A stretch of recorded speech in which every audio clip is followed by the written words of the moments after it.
नमस्ते बच्चों, आज इसी जगाओ कविता का हम प्रश्न उत्तर करेंगे। तो बच्चों, ये जो प्रश्न उत्तर है ये मैंने अपनी नोटबुक में मतलब अपनी डायरी में लिखी है। सारे प्रश्न उसी के हैं, तो मैं यहाँ से आपको बताती हूँ। हाँ, इसे जगाओ। पहला प्रश्न है बच्चों, चैप्टर 9 क्लास 6, इसे जगाओ। इसे आप अपनी नोटबुक में लिखोगे। पहला प्रश्न है, कविता में कवि ने किसी जगाने को कहा है? उत्तर लिखोगे। कविता में कवि ने सोए हुए आदमी को जगाने को कहा है। अगला प्रश्न है, सपनों में कौन खोया हुआ है?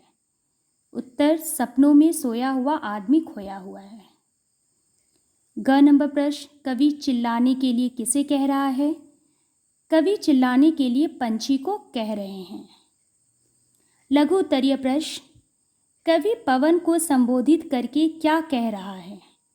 उत्तर होगा, कवि पवन को संबोधित करते हुए कहते हैं कि भाई पवन, तुम इतनी ज़ोर से बहो कि यह आदमी जो सोया हुआ है, सच से बेखबर सपनों की दुनिया में खोया हुआ है, वह तुम्हारी हवा से हिलकर जाग जाए। अगला प्रश्न है, कवि के अनुसार व्यक्ति को कब जागना चाहिए? उत्तर होगा, कवि के अनुसार व्यक्ति को समय पर जागना चाहिए। उसे समय के महत्व को समझना चाहिए और उसके साथ ही आगे बढ़ना चाहिए। जो व्यक्ति बेवक्त उठता है तो जो समय आगे निकल जाता है वह लाख प्रयास कर ले फिर भी उसे वापस नहीं ला सकता। इसलिए व्यक्ति को समय के मूल्य को पहचानते हुए आगे बढ़ना चाहिए। अगला प्रश्न है, कवि ने क्षिप्र किसे कहा है? उत्तर होगा, कवि ने क्षिप्र उन लोगों को कहा है जो सही समय पर जगते हैं और सही समय पर काम करते हैं।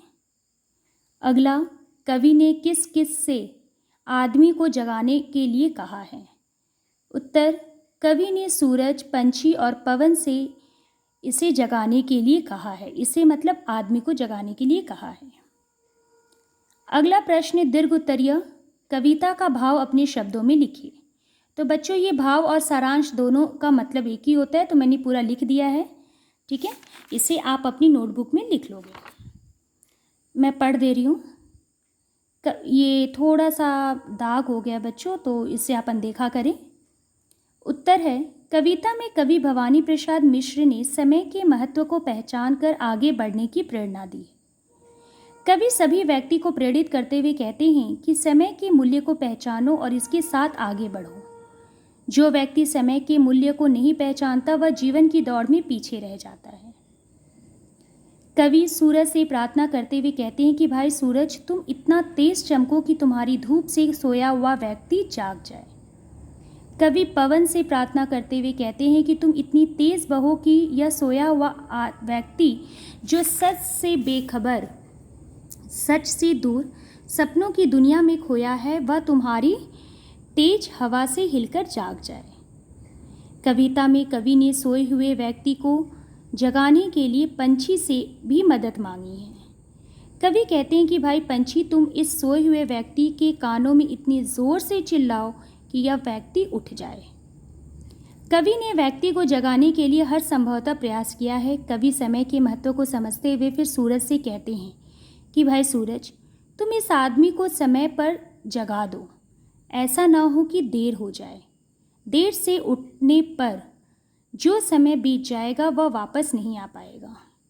व्यक्ति चाहे कितना भी प्रयास कर ले, हाथ पांव मार ले, पर बीता हुआ समय नहीं आ सकता। कवि आगे यह भी कहते हैं कि बीते हुए समय के पीछे भागने की बात अलग है, उसे पकड़ने के लिए तेज गति की चाल की बात अलग है। कवि कहते हैं कि क्षिप्र तो वे लोग हैं जो सही समय पर जगते हैं और सही समय पर काम करते हैं।